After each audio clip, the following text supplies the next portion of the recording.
Hello friends, स्वागत है आप सभी का अपने यूट्यूब चैनल आद्या स्टडी एकेडमी में। आप सभी अपनी तैयारी तो बहुत अच्छी तरीके से कर रहे होंगे। लास्ट के 15 दिन का टाइम अब आपके पास बचा है। इस टाइम पे आपको अच्छे से तैयारी करना है ताकि इस बार यूपी टेट की आपकी एग्ज़ाम क्लियर हो जाए, क्योंकि इसके बाद बहुत सारी बड़ी वैकेंसी आपको देखने को मिलेंगी, जिसके लिए आपका प्राथमिक level UP TET exam clear होना बहुत ज़्यादा ज़रूरी है। तो लास्ट के 15 दिन आपको क्या करना है, इस टाइम पे आपको प्रैक्टिस सेट सॉल्व करना है। प्रैक्टिस सेट के लिए आप किसी भी प्रैक्टिस सेट, चाहे आपके पीवाईक्यू क्वेश्चन हो, चाहे मोस्ट एक्सपेक्टेड एमसीक्यू हो, आपको दोनों तरीके के प्रैक्टिस सेट सॉल्व करने हैं। उसके अलावा आपको रिवीजन पे भी फोकस करना है, और रिवीजन के साथ साथ आपको मॉक टेस्ट तो पर डे एक देना ही देना है। ठीक है, बस इतना आपको कंटिन्यूसली एग्जाम तक करते रहना है। आपने जो पढ़ा है इनफ है, बस उसकी तैयारी अच्छे से करिए, उसके प्रश्नों को आप अच्छे से सॉल्व करिए और रिवीजन करिए और मॉक टेस्ट दीजिए।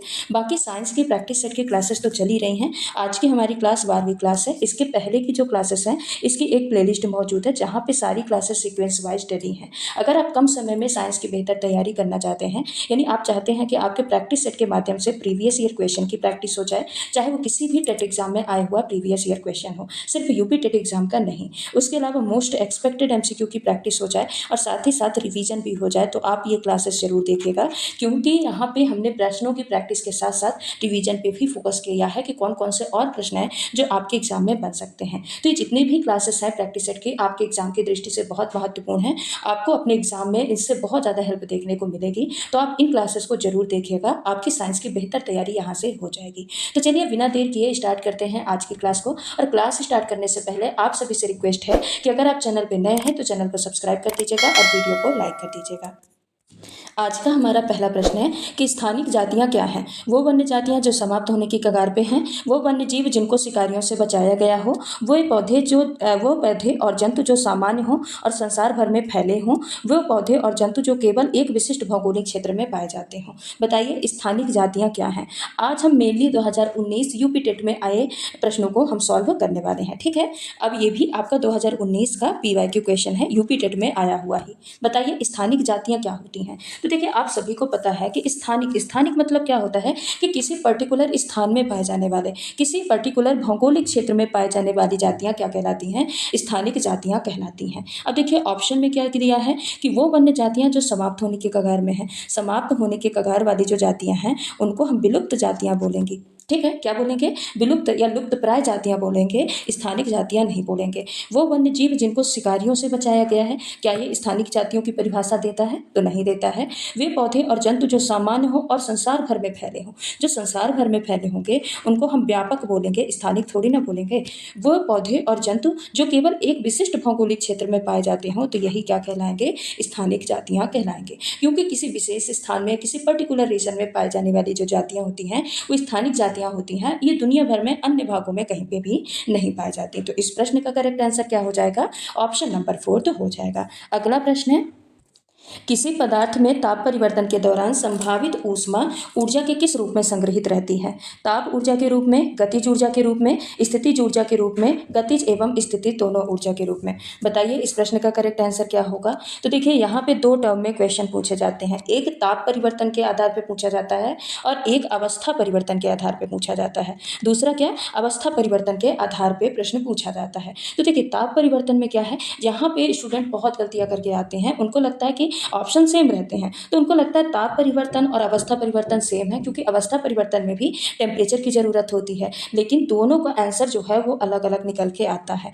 ताप परिवर्तन में देखिए, ताप परिवर्तन में मान लीजिए कि कोई पदार्थ है, वो 20 डिग्री सेल्सियस उसका टेम्परेचर है। ठीक है, अब उसका हम टेम्परेचर बढ़ा के 30 डिग्री सेल्सियस करना चाहते हैं, कर दिए यानी। तो अब बताइए उसका जब भी हम 10 डिग्री सेल्सियस टेम्परेचर बढ़ाएंगे, तो जो उसके अणु होंगे, जो उसके मॉलिक्यूल होंगे, उनमें गति आ जाएगी। अब जब उसमें गति आ जाएगी तो अणुओं की गति को ही हम क्या बोलते हैं, गतिज ऊर्जा बोलते हैं। इसी को क्या बोलते हैं, गतिज ऊर्जा बोलते हैं। यानी इससे एक चीज़ तो क्लियर हो गया कि अगर किसी पदार्थ के हम तापमान में परिवर्तन करते हैं तो उसके अणु में गति होती है, उसी को हम गतिज ऊर्जा बोलते हैं। यानी जो संभावित ऊष्मा है वो किस रूप में जाके संग्रहित हो जाती है, गतिज ऊर्जा के रूप में संग्रहित हो जाती है। तो इस प्रश्न का तो करेक्ट आंसर क्या हो जाएगा, ऑप्शन नंबर 2 हो जाएगा। लेकिन हम अवस्था परिवर्तन वाले को भी देख लेते हैं, इससे भी प्रश्न पूछा जा सकता है। तो अवस्था परिवर्तन क्या होता है, देखिए मान लीजिए बर्फ है, ठीक है, क्या है? बर्फ़ है। अब बर्फ़ को अगर हम पिघलाते हैं तो जो बर्फ़ होता है वो भी 0 डिग्री सेल्सियस में होता है और जो बर्फ़ मेल्टिंग कंडीशन में होता है वो भी 0 डिग्री सेल्सियस में होता है। यानी इसके टेम्परेचर में कोई भी चेंजेस देखने को नहीं मिलते। लेकिन तापमान तो दिया जाता है, जब इसको जो टेम्परेचर है वो तो दिया जाता है, तब ना ये जाके बर्फ़ से आइस में मतलब बर्फ़ से ये पिघल जाता है, ठीक है? भले टेम्परेचर सेम रहता है, लेकिन ये जो तापमान होता है, इस तापमान को हम क्या बोलते हैं? गुप्त ऊष्मा बोला जाता है, लेटेंट हीट इसको बोला जाता है। क्यों? क्योंकि ये जो टेम्परेचर होता है, ये टेम्परेचर अणु की गति में काम नहीं करता। यानी ये जो टेम्परेचर होता है वो अणुओं को गति नहीं प्रदान करता है, बल्कि जैसे मान लीजिए आइस है, आइस के जो पार्टिकल्स होते हैं वो बहुत क्लोज होते हैं, बिल्कुल टाइटली पैक्ड होते हैं, ठीक है? इसीलिए ये ठोस अवस्था में सॉलिड स्टेट में पाया जाता है। तो जब इसको टेम्परेचर देंगे तो ये क्या करेगा? इनके पार्टिकल के बीच जो अट्रैक्शन फोर्स होगा ना, इस अट्रैक्शन फोर्स को यानी आकर्षण बल को कम करने का काम करेगा। क्या करेगा? आकर्षण बल को काम करेगा, कम करने का काम करेगा, यानी इसके पार्टिकल्स को दूर दूर करने का काम करेगा। इसीलिए इस तापमान को हम गुप्त ऊष्मा बोलते हैं। यानी कुल मिला के जो अवस्था परिवर्तन होती है ना तापमान देने के बाद, यानी अणुओं में गति नहीं होती, सिर्फ अणुओं के पार्टिकल के बीच में डिस्टेंस बढ़ता है। तो इस टाइम पे जो ऊर्जा होती है, जो ऊष्मा होती है, वो किस रूप में क्या होती है? कंजर्व होती है, किस रूप में संग्रहित होती है? तो स्थितिज ऊर्जा के रूप में संग्रहित होती है। किस रूप में संग्रहित होती है? स्थितिज ऊर्जा के रूप में जाके संग्रहित होती है, क्योंकि इस टाइम पे पार्टिकल में गति नहीं होती है, पार्टिकल क्या रहते हैं? स्थिर रहते हैं। तो आप दोनों कॉन्सेप्ट बिल्कुल क्लियर रखिएगा कि अगर तापमान परिवर्तन दिया हो तो गतिज ऊर्जा के रूप में ऊष्मा जो है वो संग्रहित रहेगी, और अगर अवस्था परिवर्तन दिया हो तो फिर स्थितिज ऊर्जा के रूप में ऊष्मा संग्रहित रहेगी। बाकी इस प्रश्न का correct answer option number second हो जाएगा। अगला प्रश्न है, पौधे में मादा जन्नांग के भागों का व्यवस्थित क्रम क्या है? अंडाशय, वर्तिका, पुष्पासन एवं वर्तिकाग्र, वर्तिकाग्र, वर्तिका, अंडाशय एवं पुष्पासन, अंडाशय, वर्तिकाग्र, वर्तिका एवं पुष्पासन, या वर्तिका, वर्तिकाग्र, अंडाशय एवं पुष्पासन। बताइए, पौधों में मादा जन्नांग के भागों का एक व्यवस्थित क्रम आपको यहाँ पे बताना है। तो देखिए, अगर मादा जन्नांग की बात करें तो ऊपर की जो ये टेढ़ी मेढ़ी संरचना होती है इसको हम क्या बोलते हैं? स्टिग्मा बोलते हैं। और जो पतली नली ये जो रहती है इसको हम क्या बोलते हैं? स्टाइल बोलते हैं। उसके बाद ये जो गोल सा पार्ट होता है इसको हम क्या बोलते हैं? ओवरी बोलते हैं। तो ये क्या है? स्टिग्मा है। स्टिग्मा को हम वर्तिकाग्र भी बोलते हैं। ये क्या है? स्टाइल है। स्टाइल को हम वर्तिका भी बोलते हैं। और ये क्या है? ओवरी है। और ओवरी के अंदर ही ये जो ओव्यूल होता है वो क्या होता है? प्रेजेंट होता है। तो ये क्या है? ये है ओव्यूल। अब ये जो ओवरी जहाँ पे रखी रहती है इसको हम क्या बोलते हैं? इसको हम बोलते हैं थैलेमस। इसको किस नाम से जाना जाता है? तो इसको थैलेमस के नाम से जाना जाता है, ठीक है। तो ये सबसे जो ऊपरी भाग है ये क्या कहलाता है? स्टिग्मा। इसी को हम बोलते हैं वर्तिकाग्र। क्या बोलते हैं? वर्तिकाग्र बोलते हैं। स्टाइल को हम क्या बोलते हैं? स्टाइल को बोलते हैं वर्तिका। ओवरी को हम बोलते हैं अंडाशय। क्या बोला जाता है? अंडाशय बोला जाता है। और थैलेमस को बोला जाता है पुष्पासन। क्या बोला जाता है? पुष्पासन। तो देखिए, सबसे ऊपर क्या होता है? वर्तिकाग्र होता है। वर्तिका क्या होता है? ये क्या करता है? पराग कण को ग्रहण करने का काम करता है। क्या करता है? पराग कण को ग्रहण करने का काम करता है। उसके बाद जो पतली संरचना होती है उसको वर्तिका बोलते हैं। जो गोल सी संरचना होती है उसको अंडाशय बोलते हैं। उसके अंदर ओव्यूल रहता है और जिसमें ये ओवरी रखी रहती है उसको पुष्पासन बोलते हैं। तो यहाँ पे व्यवस्थित क्रम बोला है तो सबसे पहले क्या आ जाएगा? वर्तिकाग्र आ जाएगा। यहाँ पे अंडाशय है, यहाँ पे देखिए अंडाशय है, और यहाँ पे वर्तिका है। तो ये तीन ऑप्शन तो पहले ही गलत हो गए। तो ऑप्शन नंबर सेकेंड क्या हो जाएगा? करेक्ट आंसर हो जाएगा। सबसे पहले वर्तिकाग्र आएगा, उसके बाद वर्तिका आएगा, फिर आएगा अंडाशय, और फिर क्या आ जाएगा? पुष्पासन। तो इस प्रश्न का करेक्ट आंसर क्या हो जाएगा? ऑप्शन नंबर सेकेंड हो जाएगा। अगला प्रश्न है, कैल्सिनेशन कौन प्रदर्शित करता है? ये आपको 4 समीकरण दिए गए हैं और इसमें से पूछा है कि कैल्सिनेशन कौन प्रदर्शित करता है। देखिए, आपको आंसर बताने से पहले ये पता होना चाहिए कि कैल्सिनेशन होता क्या है। तो देखिए, जब भी किसी हम अयस्क को, कोई भी अयस्क है, कोई भी और है, किसी भी अयस्क को हम एयर के अब्सेंस में यानी ऑक्सीजन के अनुपस्थित में, या फिर बहुत कम वायु हो या फिर अनुपस्थित हो, ठीक है, उसमें हम गर्म करते हैं और गर्म करके क्या बनाते हैं? ऑक्साइड का फॉर्मेशन करते हैं।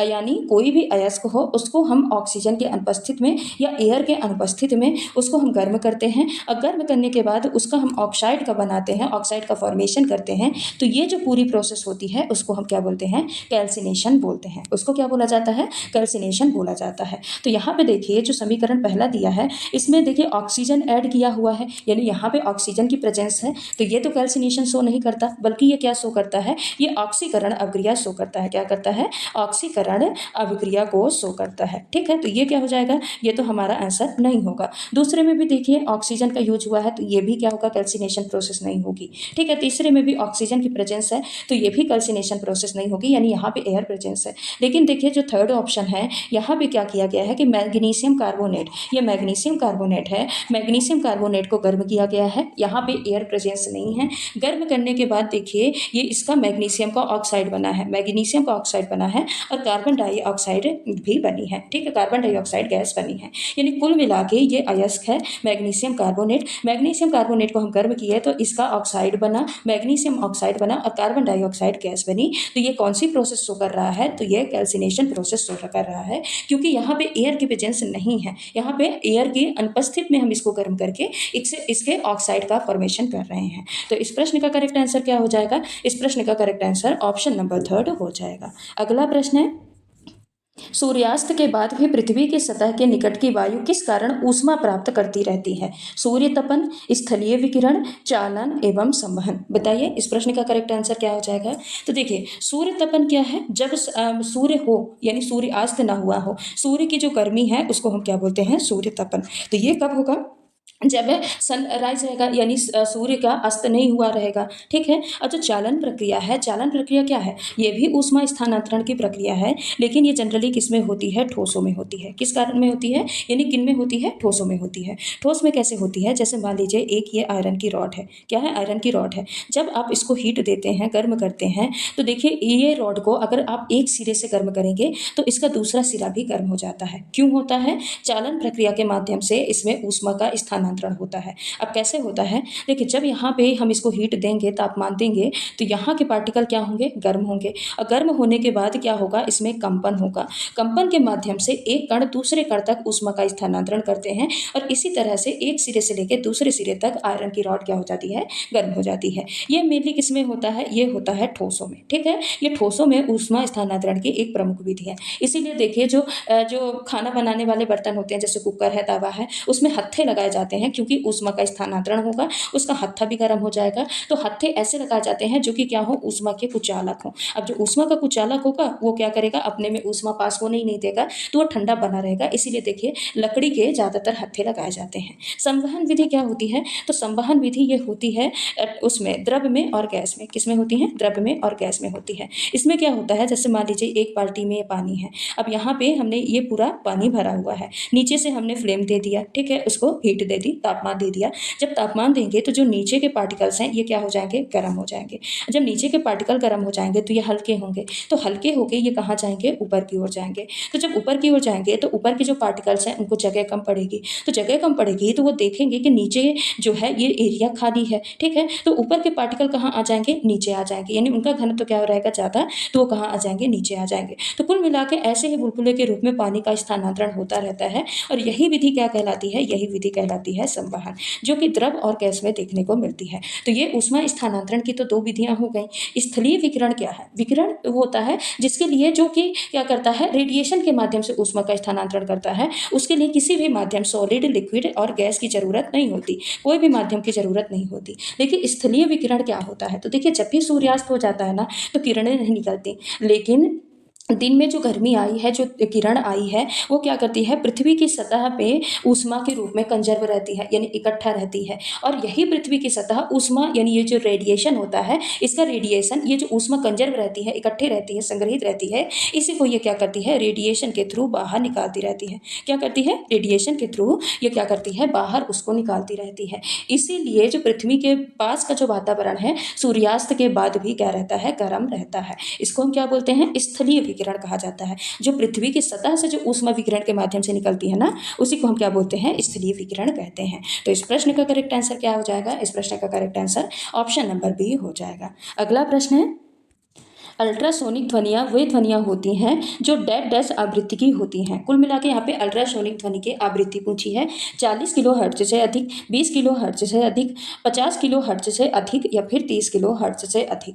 तो देखिए जो ध्वनि तरंगे होती हैं ना, ध्वनि तरंगे 3 प्रकार की होती हैं। एक होती है अपश्रव्य, क्या होती है? एक होती है अपश्रव्य और दूसरी होती है श्रव्य और तीसरी होती है पराश्रव्य। तीसरी क्या होती है? पराश्रव्य, जिसको अल्ट्रासोनिक कहा गया है। तो अपश्रव्य ध्वनि कौन सी होती हैं? जो ध्वनि यानी जिनकी आवृत्ति 20 हर्ट्ज से क्या हो? कम हो, वो ध्वनियाँ क्या कहलाती हैं? अपश्रव्य ध्वनि कहलाती हैं। इनको मनुष्य नहीं सुन सकता है, कुछ जानवर हैं जो कि इनको सुन सकते हैं। श्रव्य ध्वनि क्या होती हैं? वो ध्वनियाँ जिनकी जो आवृत्ति है 20 हर्ट्ज से लेके 20 किलो हर्ट्ज तक हो। क्या हो? 20 हर्ट्ज से 20 किलो हर्ट्ज तक हो, वो क्या कहलाती हैं? श्रव्य ध्वनियाँ कहलाती हैं। इसको मनुष्य भी सुन सकते हैं। लेकिन परश्रव्य ध्वनियाँ कौन सी होती हैं? वो ध्वनियाँ होती हैं जिनकी जो आवृत्ति है 20 किलो हर्ट्ज से भी अधिक हो, यानी श्रव्य से भी अधिक हो उनकी आवृत्ति, वो क्या कहलाती हैं?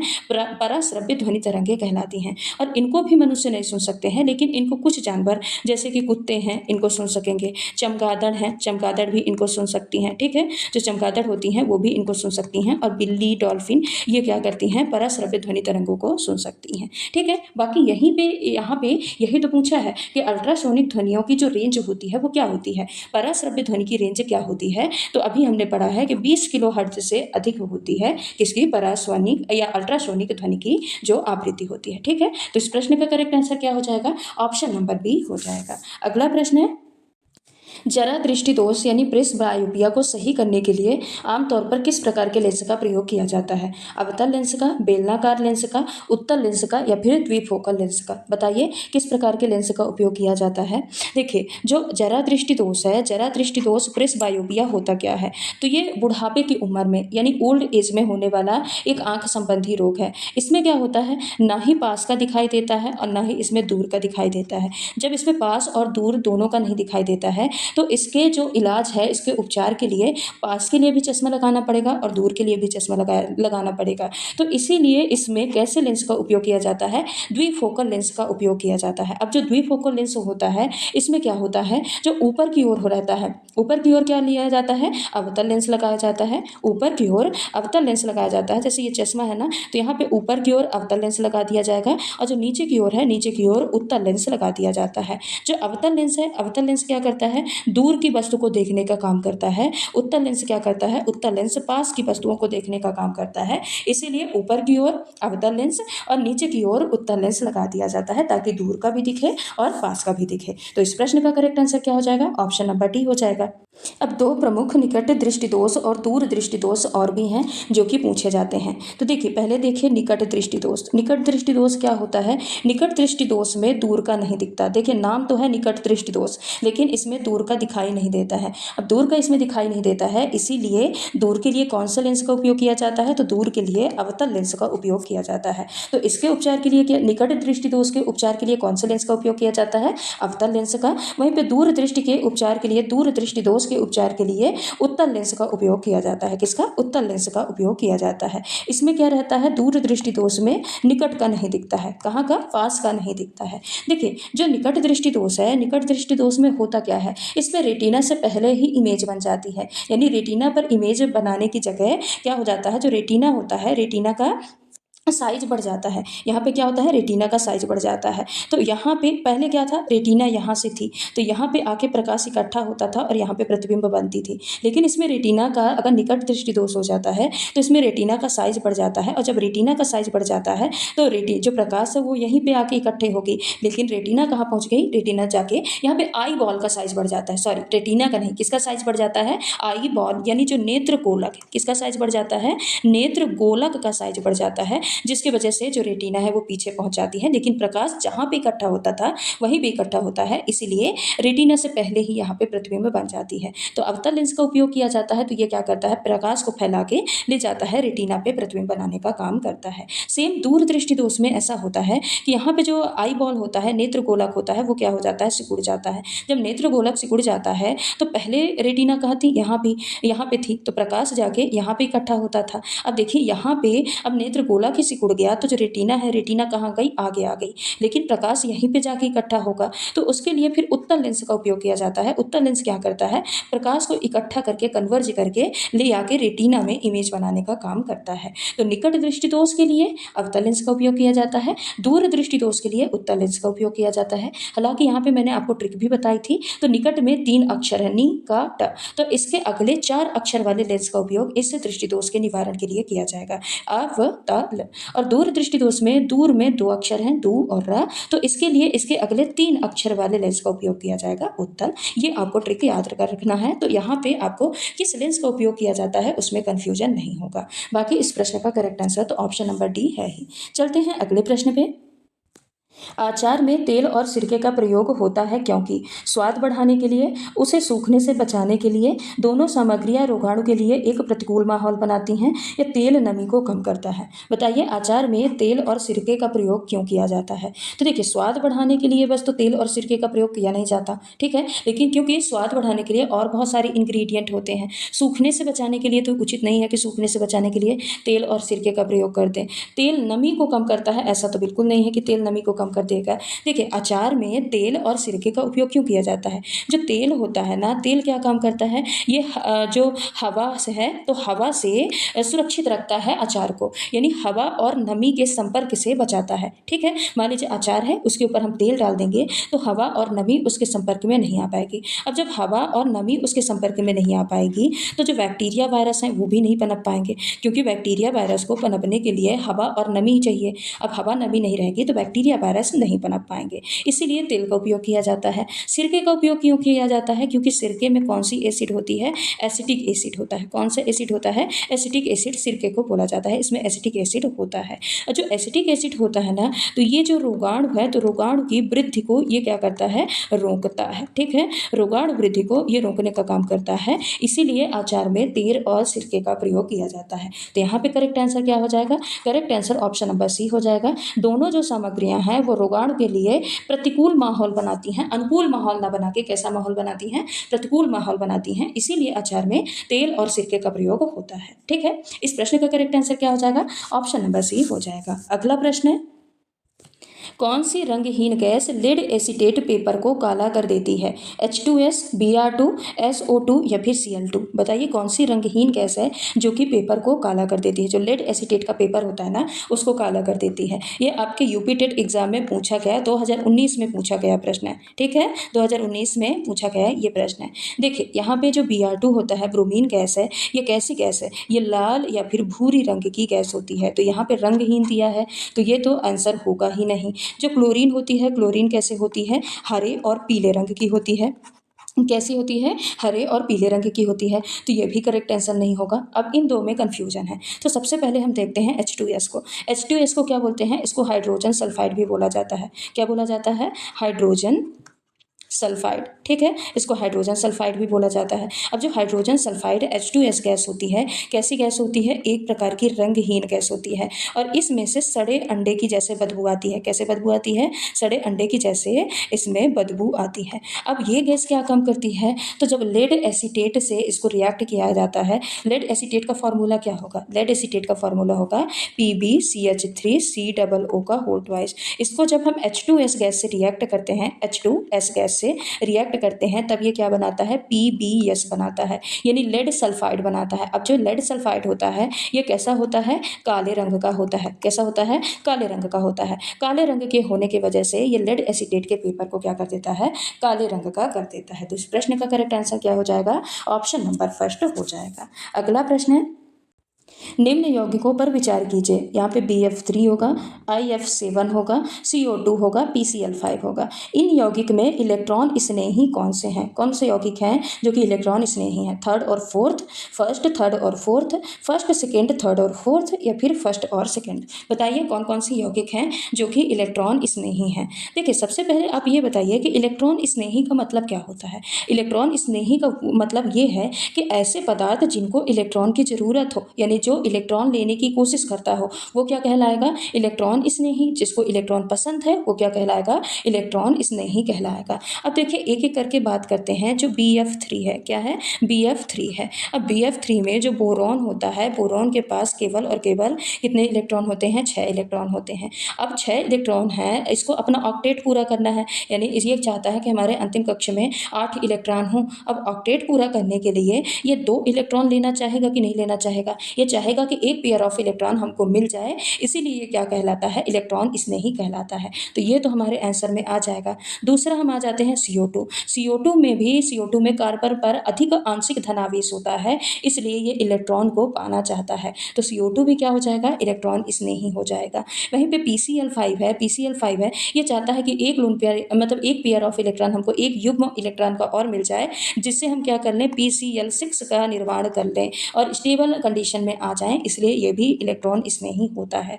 वहीं पे अगर हम IF7 की बात करें तो यहाँ पे जो आई होता है यानी आयोडीन होता है, आयोडीन में बहुत उच्च ऑक्सीकरण अवस्था होती है, कितनी होती है, +7 होती है, इसलिए यह इलेक्ट्रॉन का जो घनत्व होता है उसको आकर्षित करने का काम करता है, इसीलिए यह भी इलेक्ट्रॉन स्नेही होता है। कुल मिला के BF3 भी इलेक्ट्रॉन स्नेही होगा, IF7 भी होगा, CO2 भी होगा और PCl5 होगा। तो यहाँ पे चारों किसमें दिया है, ऑप्शन नंबर 3 पे दिया है। तो ऑप्शन नंबर 3 क्या हो जाएगा, करेक्ट आंसर हो जाएगा। और ये भी आपका यूपी टेट एग्जाम में आया हुआ प्रीवियस ईयर क्वेश्चन है। ठीक है, चलते हैं अगले प्रश्न पे। आवर्त सारणी के एक वर्ग में ऊपर से नीचे की ओर आने पर क्या होता है। यहाँ पे 3 स्टेटमेंट दी हैं। विद्युत ऋणात्मकता के मान में कमी आती है, परमाणु त्रिज्या में वृद्धि होती है, आयनन एंथैल्पी के मान में कमी आती है। केवल B, केवल C, A, B और C या फिर केवल A। बताइए इस प्रश्न का करेक्ट आंसर क्या होगा। तो देखिए एक चीज़ याद रखिएगा कि जब भी आवर्त सारणी में हम किसी भी वर्ग में या किसी भी वर्ग में, ग्रुप में हम ऊपर से कहाँ आते हैं, नीचे। तो जब भी हम ग्रुप में ऊपर से नीचे आते हैं तो यहाँ पे 3 चीज़ें होती हैं। पहला है विद्युत ऋणात्मकता। विद्युत ऋणात्मकता में क्या होती है, कमी आती है। विद्युत ऋणात्मकता क्या हो जाती है, कम हो जाती है। क्यों हो जाती है, क्योंकि परमाणु बड़ा हो जाता है। जब हम ऊपर से नीचे आते हैं तो क्या होता है, जो परमाणु है, परमाणु क्या हो जाएगा, बड़ा हो जाता है। जब परमाणु बड़ा हो जाएगा तो नाभिक का आकर्षण, जो बाहरी इलेक्ट्रॉन, मान लीजिए परमाणु पहले इतना बड़ा था, ठीक है, तो ये जो बाहरी इलेक्ट्रॉन है इसमें नाभिक का आकर्षण बराबर बना था। लेकिन जब हम ऊपर से नीचे आते हैं ग्रुप में तो परमाणु आकार साइज जो होता है वो बढ़ जाता है। जब परमाणु का साइज बढ़ जाएगा तो नाभिक तो यहाँ है, तो इसका जो बाहरी इलेक्ट्रॉन है इसके प्रति जो आकर्षण है वो क्या हो जाएगा, कम हो जाएगा। इसीलिए विद्युत ऋणात्मकता का मान क्या हो जाता है, कम हो जाता है। तो ये तो करेक्ट है। परमाणु त्रिज्या में वृद्धि होती है, क्या ये करेक्ट है, तो बिल्कुल सही है। जो परमाणु त्रिज्या है ना ये बढ़ जाती है। क्यों बढ़ जाती है, अब जब हम क्या करेंगे, ग्रुप में ऊपर से नीचे की ओर जाएंगे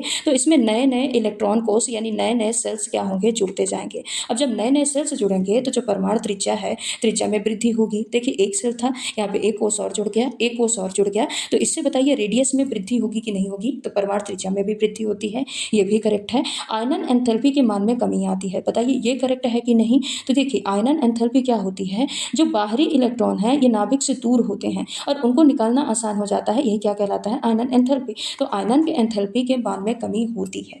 क्यों होती है वो भी मैंने आपको बता दिया कि जब परमाणु का साइज बढ़ जाएगा, त्रिज्या बढ़ जाएगी, तो जो उसके बाहरी इलेक्ट्रॉन है ये नाभिक से दूर हो जाते हैं और जब नाभिक से दूर हो जाएंगे तो इनको निकालना आसान हो जाता है, इसलिए आयनन एंथैल्पी के मान क्या हो जाती है, इसमें कमी आ जाती है। तो कुल मिला के A भी सही है, B भी सही है और C भी सही है। तो इस प्रश्न का करेक्ट आंसर क्या हो जाएगा, ऑप्शन नंबर 3 हो जाएगा। अगला प्रश्न है, संवहनी बंडल यानी वास्कुलर बंडल निम्न में से किसमें अनुपस्थित होता है।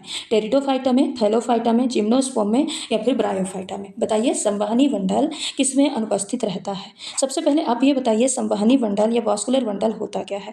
तो संवहनी बंडल क्या होते हैं, जो कि क्या करते हैं, जल और किसका, जल और भोजन का संवहन करते हैं। अब बताइए प्लांट में जल और भोजन का संवहन कौन करता है, कौन करता है, जाइलम और फ्लोएम। कौन करता है, जाइलम और फ्लोएम जल और भोजन का संवहन करता है। तो जाइलम और फ्लोएम किसमें अनुपस्थित होता है, बेसिकली ये पूछा है। अब जाइलम और फ्लोएम किसमें होगा, जाइलम और फ्लोएम उसमें होगा जो कि जड़, तना और पत्ती में विभेदित हो प्लांट। जो प्लांट जड़, तना और पत्ती में अच्छे से विभेदित हो उसमें जाइलम और फ्लोएम पाया जाएगा भोजन और जल के संवहन के लिए। तो देखिए जो जिम्नोस्पर्म होते हैं, जिम्नोस्पर्म तो अच्छे से विभेदित होते हैं, तो इसमें वास्तविक संवहनी ऊतक उपस्थित होता है। टेरिडोफाइटा में भी उपस्थित होता है, इसमें भी प्रेजेंट होता है, इसमें भी प्रेजेंट होता है संवहन ऊतक।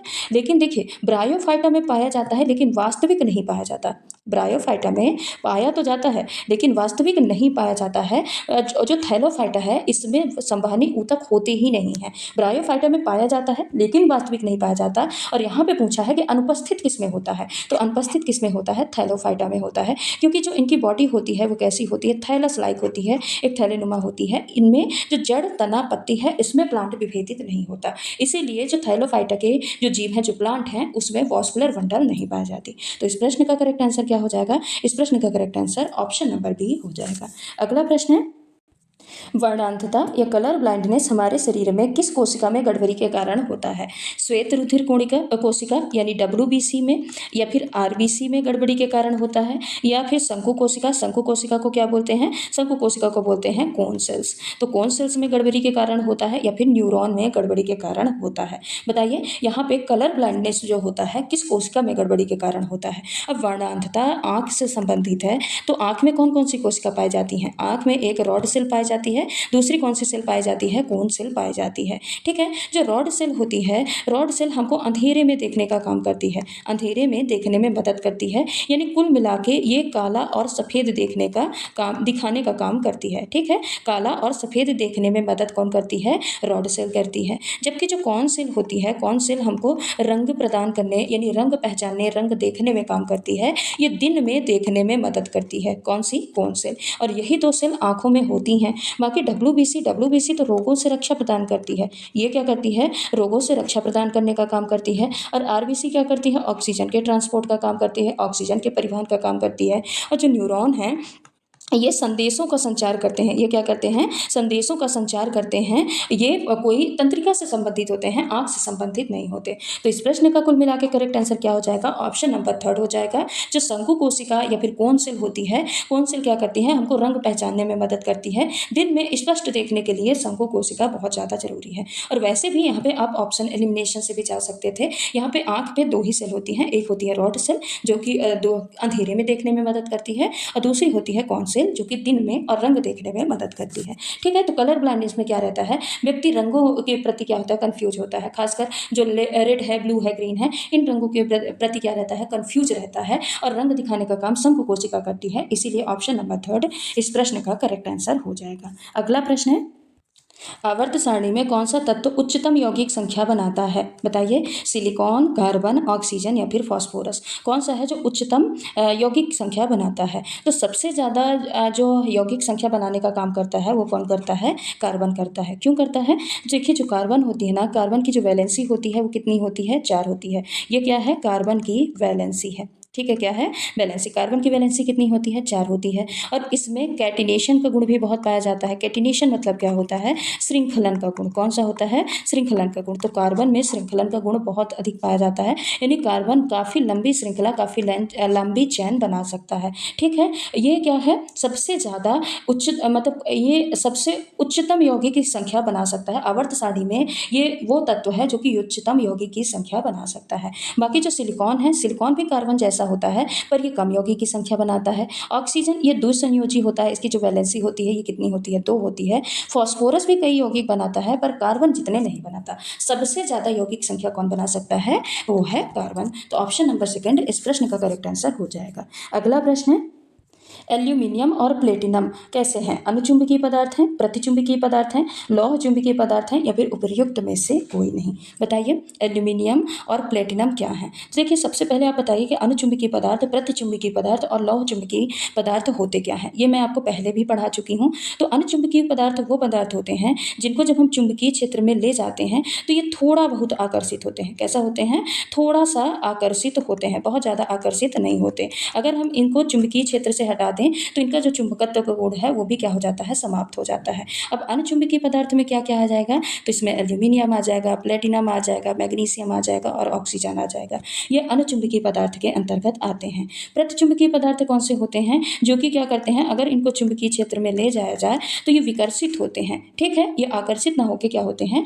विकर्षित होते हैं। अब इसमें क्या क्या आ जाएगा, तो इसमें आ जाएगा कॉपर और सिल्वर आ जाएगा, गोल्ड आ जाएगा और ये पानी आ जाएगा, वाटर मॉलिक्यूल। ये किस किस में आ जाएंगे, प्रतिचुंबकीय पदार्थ में आ जाएंगे। लौह चुंबकीय पदार्थ क्या होते हैं, अगर हम इनको चुंबकीय क्षेत्र में ले जाएं तो ये बहुत ज़्यादा क्या होते हैं, आकर्षित होते हैं और इनसे स्थायी चुंबक भी बनाया जा सकता है, इनसे स्थायी चुंबक क्या हो सकता है, बन सकता है। अब लौह चुंबकीय पदार्थ में कौन कौन से आ जाएंगे, तो इसमें आयरन आ जाएगा, कोबाल्ट आ जाएगा, निकिल आ जाएगा, ये सब क्या हो जाएंगे, लौह चुंबकीय पदार्थ हो जाएंगे। अब यहाँ पे एल्यूमिनियम और प्लेटिनम पूछा है, तो एल्यूमिनियम और प्लेटिनम अभी हम पढ़ चुके, किसमें आएगा, अणुचुंबकीय पदार्थ में आएगा। तो ऑप्शन नंबर फर्स्ट इस प्रश्न का करेक्ट आंसर हो जाएगा। अगला प्रश्न है, स्टील को चुंबकीय करना कठिन है, उसकी कम चुंबकशीलता होने के कारण, चुंबकीय पारगम्यता होने के कारण, अधिक चुंबकशीलता होने के कारण या फिर अधिक घनत्व होने के कारण स्टील को चुंबकीय करना क्यों कठिन होता है। देखिए जो स्टील होता है, स्टील में चुंबकीय पारगम्यता पाई जाती है जो कि लोहे की तुलना में क्या होती है, कम होती है,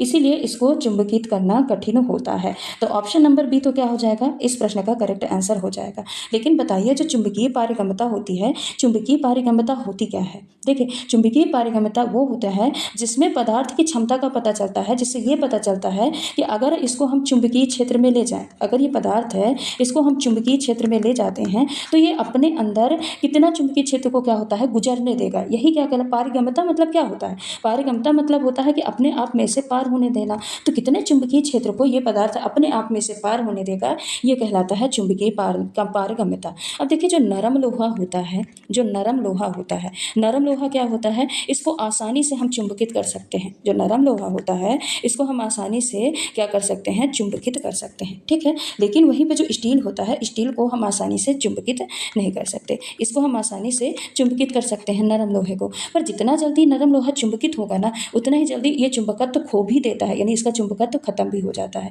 लेकिन जो स्टील होता है, स्टील को अगर चुंबकित करना तो मतलब ये लेट होता है चुंबकित और कठिन भी होता है। लेकिन अगर एक बार इसमें मैग्नेटिज्म आ गया है, एक बार ये मैग्नेटाइज हो गया है, तो मैग्नेटाइज होने के बाद इसका चुंबकत्व का गुण लंबे समय तक बना रहता है, ये जल्दी खोता नहीं है। तो नरम लोहा जल्दी मैग्नेटाइज होता है, चुंबकित होता है, लेकिन जल्दी चुंबकत्व का गुण भी खो देता है, जबकि स्टील देर से मैग्नेटाइज होता है और लंबे समय तक चुंबकीय गुण उसमें बना रहता है। बाकी यहाँ पे पूछा था कि कठिन क्यों होता है, तो चुंबकीय पारगम्यता कम होती है लोहे की तुलना में, आयरन की तुलना में चुंबकीय पारगम्यता कम होती है, यानी चुंबकीय क्षेत्र को ये अपने आप में से कम पार होने देता है, इसीलिए स्टील को चुंबकित करना कठिन होता है। तो इस प्रश्न का करेक्ट आंसर क्या हो जाएगा, ऑप्शन नंबर सेकंड हो जाएगा। तो ये रहे आज के कुछ हमारे महत्वपूर्ण प्रश्न। यहाँ पे हम 2019 में यूपी टेट एग्जाम में आए हुए हमने प्रीवियस ईयर क्वेश्चन को पढ़ा है, साथ ही साथ इससे और कैसे क्वेश्चन बन सकते हैं, कौन कौन से फैक्ट हैं जो कि आगे पूछे भी जा सकते हैं आपसे, उनको भी हमने पढ़ा है। तो जितनी भी क्लासेस हैं प्रैक्टिस सेट की आपके लिए बहुत इंपॉर्टेंट है, आप इनको जरूर देखिएगा, आपको एग्जाम में इससे बहुत ज़्यादा हेल्प देखने को मिलेगी। तो चलिए आज की क्लास को यहीं पर समाप्त करते हैं, मिलते हैं अगले क्लास में कुछ और महत्वपूर्ण प्रश्नों के साथ। तब तक के लिए अगर आप चैनल पर नए हैं तो चैनल को सब्सक्राइब कर लीजिएगा, वीडियो को लाइक कर दीजिएगा और साथ ही साथ बेल आइकन को भी हिट कर दीजिएगा, ताकि कोई भी नई क्लासेस अपलोड की जाए तो उसका नोटिफिकेशन आप तक सबसे पहले पहुंच पाए। धन्यवाद।